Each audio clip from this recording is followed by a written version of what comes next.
Coffee પણ નકરા દૂધ નહીં લાગે હો, પણ એક નંબર ઘાટી રગડા જેવી છે. વાહ ભાઈ વાહ.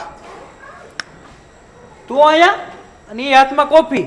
તારી પાસે કોઈ દી ચા પીવાના પૈસા ન હોય. તું રાડ્યું ને માય બે તને વસ્તુ બતાવું એટલે આપણી હાથમાં જોરદાર વસ્તુ આવી છે. આ ઓફર પંચ એપ્લિકેશન આમ જો. અરે આમાં ઓફરો તું ગમે ત્યાં પીઝા ખાવા જાક, હોટલમાં જાક, પછી કેફેમાં જા ને એટલે જોરદાર ઓફરો આવે. આમ જો આ કોફી મેં મગાવી, આ 130 રૂપિયાની છે, આપણી ઓકાત બહાર છે, પણ મને કેટલામાં પડી? 19 રૂપિયામાં. આવડી આ એપ્લિકેશન ડાઉનલોડ શેમાં જ કરવાની? આપણી પાસે આઈફોન હોય ને તો એપ સ્ટોરમાં જ કરવાની, પણ એ આપણી પાસે હશે નહીં, એટલે પ્લે સ્ટોરમાંથી તારે કરી લેવાની છે એપ્લિકેશન. અત્યારે જ ડાઉનલોડ કરી લે ફટાફટ. હાલ હાલ કરું. કોઈને કહેતો નહીં, નવી વસ્તુ છે આ. એલા કેમેરો ચાલુ છે, મિત્રોને ખબર પડી ગઈ. તો મિત્રો તમારે પણ ઓલ ઓવર સુરતમાં ગમે ત્યાંથી તમે છે ને એપ્લિકેશન ડાઉનલોડ કરી લેજો. ગમે ત્યાં તમે જાઓ રેસ્ટોરન્ટમાં કે પછી કેફેમાં કે પીઝા ખાવા, તો તમારે બહુ સારું પડશે. જ્યાં જાવશો ત્યાં જ જવાનું છે, ખાલી એપ્લિકેશન ખોલીને સ્કેન કરી લેવાનું, એટલે તમને જે ઓફર ઓછી